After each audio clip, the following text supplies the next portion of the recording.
Si hay una deuda tan antigua que tenemos como nuestra propia historia, es la de comprender el maritorio chileno como parte de nuestra geografía, de nuestra riqueza, y que aprendamos a conocerlo de una manera más profunda. Y es por eso que en Futuro 360 siempre le damos mucho espacio, la mayor cantidad de espacio que podemos, a la conversación sobre el océano, ¿no?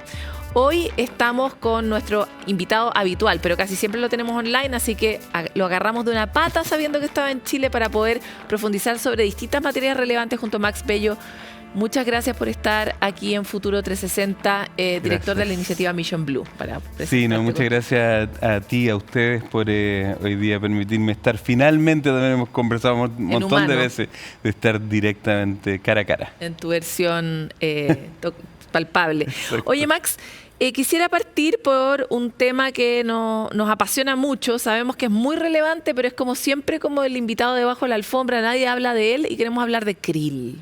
Súper. Porque además el krill, que es este pequeño crustáceo marino que es muy relevante para distintas cadenas tróficas en el océano, se ha tomado bastante la conversación científica a nivel global, y quisiera saber un poco qué nos traes de esa conversación global, qué relevancia crees que tiene y por qué en Chile debiéramos estar mucho más enfocados en él. Bueno, seguramente si uno le preguntara a las ballenas lo habrían puesto como prioridad de conversación hace rato, planetaria, ¿no? El hecho de que muchas de las ballenas viajan distancias impresionantes, ¿no? Las vemos en el trópico, van a comer a los polos, ¿cierto? En el caso, por ejemplo, de la Antártica, llegan las ballenas, comen, se alimentan de una manera impresionante, por lo tanto el krill es muy rico y las mantiene luego para que prácticamente no coman por 6 meses, para tener sus crías además. El krill entonces te da ahí eso, una figura de cuán importante es, no solamente para la Antártica, sino que para el planeta entero. O sea, la riqueza que se genera en la Antártica es finalmente una especie de como el refrigerador del océano. El refrigerador. Acordémonos también que la Antártica, ¿cierto?, de agua fría, el agua fría tiene más oxígeno. Entonces hay varios componentes de la Antártica que son clave. La corriente Humboldt, que ¿cierto?, pasa por las costas de Chile, sube, llega hasta Galápagos, que hace que Galápagos sea también el Galápagos que conocemos, es una corriente que se desprende de la corriente, ¿cierto?, antártica. Entonces, estamos conectando el planeta entero. Y obviamente, cuando afectamos también alguna de estas zonas, afectamos al planeta completo. Ahora, me encantaría hablar de otras especies, porque siempre hablamos de las ballenas son como los leones, ¿no? Claro. Son estos animales que nos encanta saber más, porque son símbolos. Pero el krill sostiene varias otras cadenas, además de las ballenas. Hablan un poco más de eso. Bueno, hay muchas especies en la Antártica que efectivamente dependen absolutamente del krill. O sea, si no hay krill, o si el krill no es de buena calidad, o si, por ejemplo, se ha movido también las zonas ¿cierto?, donde normalmente encontrarían el krill, las especies como pingüinos, muchas especies de pingüinos, ¿cierto?, sufren los efectos de no tener el krill. Varios, por ejemplo, focas también. Y también tenemos el lobo de pelaje, digamos, el leopardo. El fur seal, que se le llama en inglés, ¿no? Que lo que pasa es que tiene dos tipos de pelo. Esos animales viven exclusivamente, prácticamente, del krill. Y durante la época de verano, ¿cierto?, ellos van y se reproducen y están justamente en las zonas cercanas donde el krill está acumulándose. ¿Qué es lo que está afectando hoy al krill? La pesca. Hay una pesca industrial que conocemos, ¿cierto?, que está llevada por países como China, como Noruega. Chile también tiene una parte muy pequeña. ¿Es legal esa pesca? Es legal, exactamente. Y hay un tema muy importante, ¿Para qué pescan el krill? Exactamente. Bueno, esa es la pregunta que nos hacemos todos y que lamentablemente la respuesta no es muy auspiciosa. Sucede que en la pesca se utiliza para, ¿cierto? O sea, el krill se utiliza, por ejemplo, para hacer harina de pescado, para alimentar otros animales, por ejemplo, salmones. Se utiliza también para hacer productos con aceite, ¿cierto?, de pescado, principalmente para estas cápsulas de aceite, ¿cierto?, que supuestamente te ayudan, que ni siquiera tienen tampoco una acidez muy particular respecto de cuán importantes en términos médicos son para los humanos, pero son estas pildoritas de aceite de pescado, ¿no? Ahora, imagínate que estamos yendo entonces a sacar esa cantidad, una cantidad increíble, ¿no?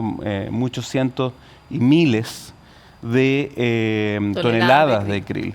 Y tú los estás sacando de estos lugares. Imagínate una embarcación de Noruega que va a capturar krill, que entonces lo toma y se lo lleva a otro lugar en el mundo donde produce, ¿cierto?, esta harina de pescado para luego dárselo, por ejemplo, a un salmón en un lugar como, por ejemplo, la Patagonia, donde finalmente tienen otros efectos muy importantes, los conocemos muy bien, los efectos negativos de la salmonicultura. Y luego esos salmones, ¿cierto?, cuando están listos, entonces se llevan a otras partes del mundo. La huella de carbón, la huella ecológica que tiene eso es gigantesca. Pero además, si a eso le sumas el cambio climático y los efectos del cambio climático sobre la Antártica, que es uno de los lugares donde más, ¿cierto?, estamos viendo los cambios del cambio climático, o sea, los efectos del cambio climático, va a tener, ¿cierto?, efectos que son tremendamente importantes, como decíamos, para todo el planeta, no solamente para la Antártica. Ahora, parece que la tarea de proteger el krill es bien dura. O sea, en parte porque las distintas variables que lo están afectando no son solo humanas, no solo la pesca, sino que la misma variación de los hielos marinos está alterando la alteración de la temperatura. Correcto. Está cambiando también su estado de salud, digamos. Sí. Y por lo mismo es como, ¿qué se está hablando a nivel internacional como medidas concretas para poder cuidar el krill? No, efectivamente, tú tienes efectos del cambio climático que son muy potentes sobre el krill. Recordemos que el krill vive durante el invierno. El krill depende, ¿cierto?, de las algas que crecen alrededor de la burbuja del hielo que ocupa, ¿cierto?, extensiones grandísimas en el océano durante el invierno. Si no hay ese hielo, no hay burbuja, krill, claro, no hay krill, o el krill es de menor calidad, por lo tanto también afecta a la otra especie. Efectivamente, entonces pasan todas esas cosas que tenemos que observar y que toda esa acumulación de distintas cuestiones que están pasando entonces van a afectar al krill y finalmente a todas las especies. Ahora, algunas de las medidas, y una cuestión que ¿cierto?, tú conoces bastante bien, yo he venido trabajando hace muchos años en la creación de áreas marinas protegidas. Las áreas marinas protegidas son una herramienta ancestral muy reconocida por la ciencia, ¿cierto?, e incluso por el manejo pesquero, para poder cuidar, ¿cierto?, el océano y de tal manera también incluso pensar en ocuparlo de manera, si uno quiere llamar, sustentable en el futuro. Por lo tanto, ha habido un proceso en el cual también la comisión, ¿cierto?, que maneja los recursos vivos, que es ¿cierto?, la CRUMA o CAMELAR, como se dice en inglés, ha venido, ¿cierto?, tomando decisiones para crear estas áreas marinas protegidas alrededor de toda la Antártica. Y se han dividido entre los países que son parte de esta comisión, justamente quién entrega una propuesta para poder entonces decir, esta área tiene que ser protegida de esta forma. Y hay una zonificación, está la ciencia, etc. Nosotros tenemos una propuesta con Argentina en esa materia. Correcto. De proteger una zona específica de la Antártica que es bien crítica para el desarrollo de krill, además. Exactamente. Y además que es una de las zonas más afectadas por el cambio climático, porque acordémonos, la península antártica, ¿cierto?, es la parte que sale más, por decirlo así, hacia el norte. La más expuesta. La más expuesta, y entonces los cambios son más evidentes. Yo estuve el año pasado en la Antártica y yo viví en la Antártica además hace varios años atrás y trabajando con el INACHA además, estudiando varias de las especies que viven en las Shetland, ¿cierto?, en un lugar maravilloso que se llama Cabo Chirref. Y una de las cosas que más me llamó la atención de este viaje era, primero, estuvo lloviendo prácticamente todo el viaje. En la Antártica no llueve, ¿cierto? Cae nieve. La precipitación es de nieve, pero no de lluvia. Habían entonces, ¿cierto?, arcoíris. En la Antártica no debieran haber arcoíris normalmente. Vimos colonias de pingüinos que a finales de febrero, principios de marzo, estaban recién saliendo digamos, de los huevos. Eso es completamente fuera. Exactamente. O sea, lo más probable es que esos polluelos han muerto, y además los padres que también han cambiado su tiempo para poder cambiar su plumaje. Y eso cuando llegan las tormentas fuertes, ya en marzo empieza el frío, ¿cierto?, tremendo, no van a resistir en esas condiciones. Entonces hay cambios que son dramáticos que están ocurriendo ahora ya. Pero si a eso tú le sumas también, entonces, esta presión para poder sacar krill, para poder certificarlo, para poder hacer alimento, por ejemplo, de salmones, el impacto es gigantesco. ¿Por qué? ¿Para qué? Y esa es la pregunta. ¿Para qué? ¿Para un lujo? Y ahí es donde tenemos que llegar en algún momento como humanidad a un acuerdo. Y aquí una cosa muy linda, Paloma, de esperanza. Sí, por favor. Porque hace muchos años, durante la Guerra Fría, se tomó una decisión increíble en medio de la Guerra Fría y se llegó a un acuerdo para proteger el continente, la Tierra. O sea, para aquellos que no conocen, digamos, la Antártica es un continente gigantesco, con cordilleras, montañas maravillosas, impresionantes.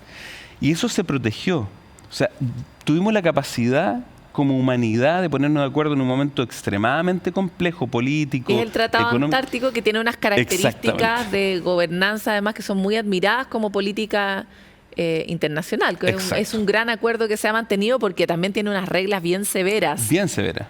O sea, no hay minería, no puede haber extracción de recursos, no puede haber tampoco armamento, etc. Pero tampoco se puede cambiar con mucha facilidad, es bien rígido, ¿no? Exactamente. Y uno esperaría que donde realmente además está la vida, que es el mar, ojalá también pudiera tener ese tipo de definición. Por lo tanto, hoy día, frente a la crisis del krill, de la misma Antártica y nuestra propia crisis humana, que en el fondo es todo la misma cosa, una medida muy concreta que sí podríamos hacer sería aprobar esa área marina protegida. Hay que avanzar. Pero eso no es fácil justamente por las reglas del Tratado Antártico. Claro. ¿Cuáles son nuestros desafíos para ese tipo de cosas? Bueno, nuestros desafíos son primero porque estas decisiones se toman en consenso, en el Camelar, ¿no?